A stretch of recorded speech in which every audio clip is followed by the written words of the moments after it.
All right, hello. My name's Tusk.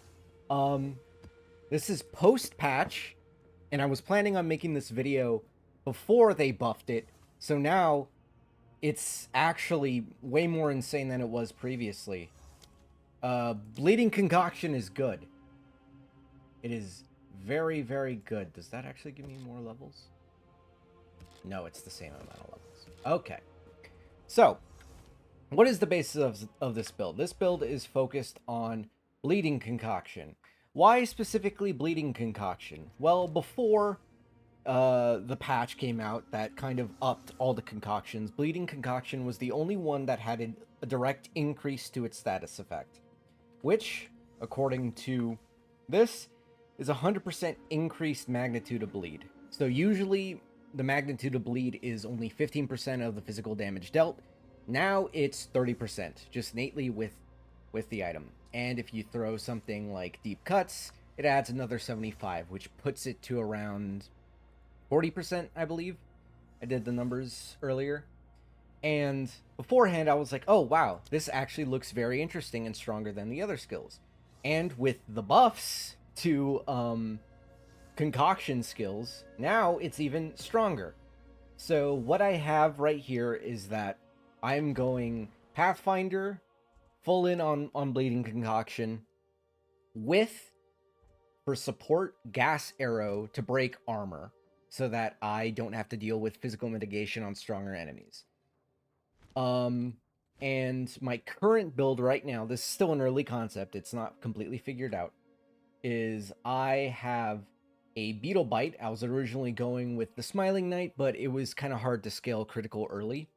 But Beetle Bite is what I switched to keep bleeds aggravated, and aggravated bleeds, it's somewhere in there. But the second line from the top says 100 extra damage. So you get double damage, double your current bleed, which is extremely good. And so there's a couple things that are very nice to know about Bleeding Concoction. One is, oh look, I have 4 supports. Well, concoction skills scale with your level. I got my 5th support. I got my 5th socket, which is the 4th support, at 65. And I would continuously get supports throughout the campaign, and I believe I get my last socket at 80. So that's nice for quality of life. Second, my skill tree is actually kind of normal. It's actually fairly compact, because from here at Pathfinder, you get some flask generation nodes, you grab this to help maintain flasks. My flask has 0.25 charges gained. I also have this ascendancy node, which gives me more flash charges gained. And then there's also this one right here, gives another one. And then I've got attack projectile damage here, because this is an attack right here. It says right here, an attack.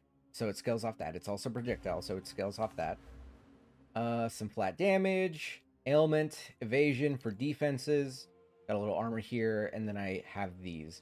And then eventually, I want to fill in the crit.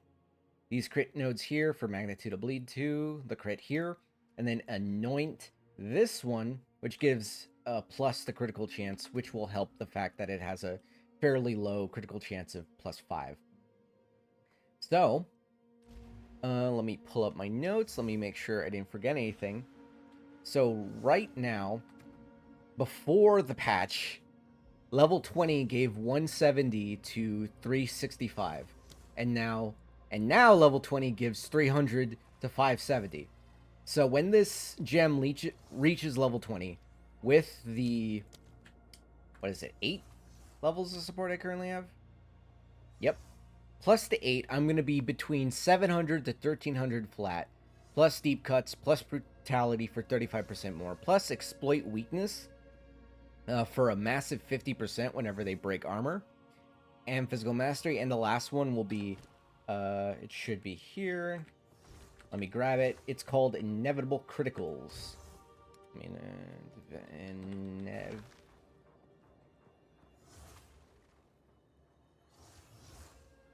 not here. Okay, Inevitable Critical basically gives you a 100% chance, the critical strike chance, every so often. as long as you haven't critical striked in a minute. But since we're bleeding, we only care about the damage in a moment. And then there's also a pair of gloves. I'm actually going to quickly just show the note here. These ones right here. Malagro's Virtuous Fine Bracers, which give 300% damage bonus. Now, normally, though that critical damage bonus is only 100, and that gives you +2, ×2 in Path of Exile 2. And now, that's going to give you ×4 because it's extra 200. That's going to be a lot, and that's going to be some massive bleeds. And that's about everything I have so far. I'm just going to quickly run a map. I just got to maps with this character, so don't expect any like high tier stuff, but I will be updating this character as it goes along, as it's strong. Hopefully it doesn't get nerfed. I'd hate to be nerfed. That would suck. Imagine being nerfed every other couple days. But I'm gonna talk about leveling real quick. Leveling with the bleed flask. There is a ring and there is a belt that gives you flash charges. So now with the damage buffs, I actually don't even need to like throw the gas down to break armor. I can just throw it at enemies. Okay, there's a rare right there, so now I just throw it. They're bleeding. Oh man, I think I'm zooming too much. And dead. Very quick. I'm not sure how impressive tier 1 maps are, really. That's weird. So I'm not gonna... Oh, lever. I'm not gonna pretend like, oh my god, this is like game-breaking, newfound ground. But this is like a fairly quick, like, mapper kind of build. It's very nice. It's very smooth. You could also... Let me just run through some of the supports I have. Alchemist Boon gives a bunch. Sniper's Mark is nice for just extra damage sometimes. They're on some enemies. For defenses, I just have a lot of evasion, a little bit of armor. Decent reses. I'm still trying to fix that.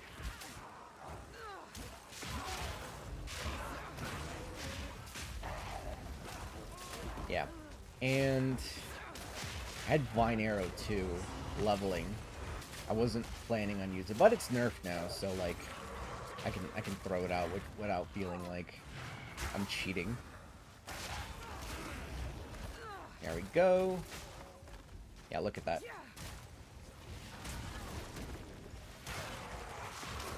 Yeah, definitely getting a bunch of critical strike chance is on the list. That is the next thing I want to do.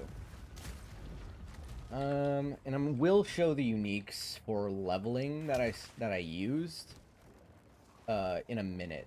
Oh, you're right.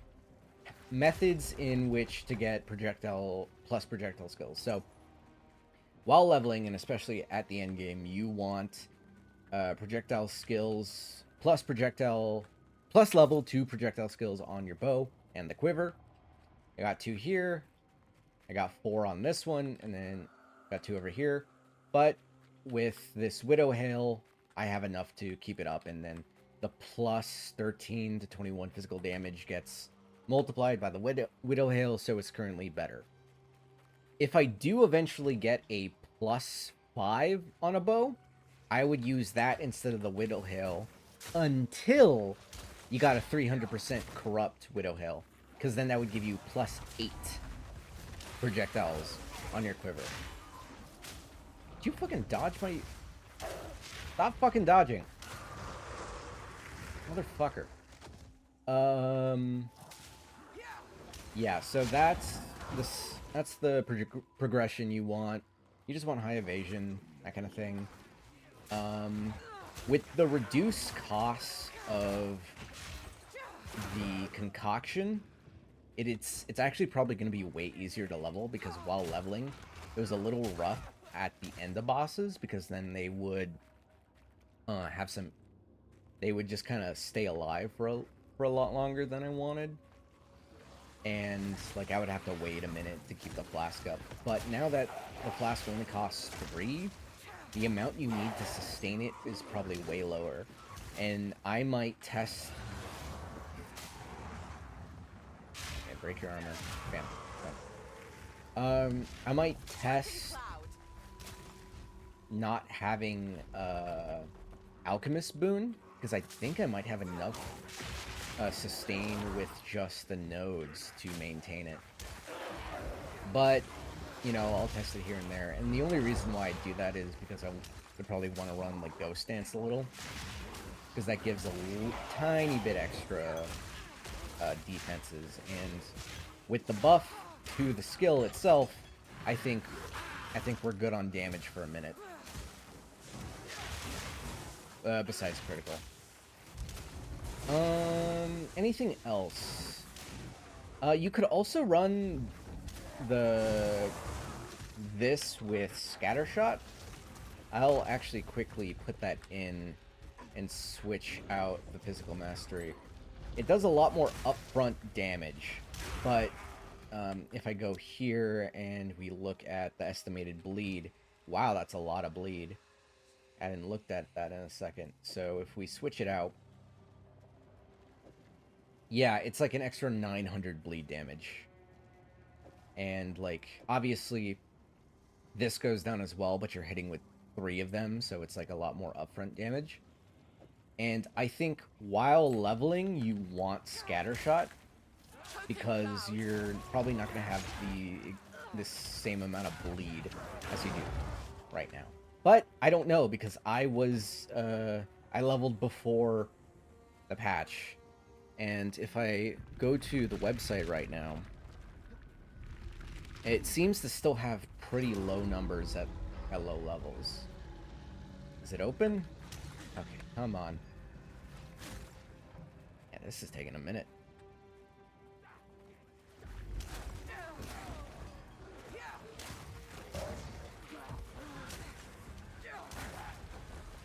Man, okay, a mapping showcase nowadays. I didn't think it would be this long. I guess it's also just because I haven't done this and I didn't know it was like, oh, this map would require hitting all the levers. Okay, I think that's enough to show that it works. Hit the flask. Yeah, like, I'm not even having to use the gas arrow that's been fully built for increasing the magnitude, corrosion, and demolisher, that kind of thing. I have Vine Arrow with Font of Rage and Font of Blood, just kind of as a, like, okay, it both slows down the enemy and gives me some rage generation, which both increases the damage. I was leveling with Snipe for a little bit as a method for working with the Smiling Knight to activate the aggravation, but at this point, I don't think I need it if I'm using Beetle Bite. Pin and Vitality on Wind Dancer, just for some extra sustain. Is there anything else I want to talk about? Very quickly. Nope. No, that's everything on my notes. Okay. I hope everyone who's interested in concoctions enjoys the build. It's way stronger. It's pretty sustainable. And the 2 uniques you'd probably want while leveling is the Glowstorm Lazuli Ring. As you see there, it gives you 25 charges. And you also have the Keel Haul. This also gives you 25 charges per second. And while leveling, because both of these do not require a level requirement, and you can have them immediately, it's very nice. But yeah, I will be giving updates to the Bleed Concoction build as it goes along. I'm going to try and push this into endgame as much as I can. But it's the holiday season, so who knows when I'll do that. All right, thanks for watching. Like and subscribe. Give me that bell icon.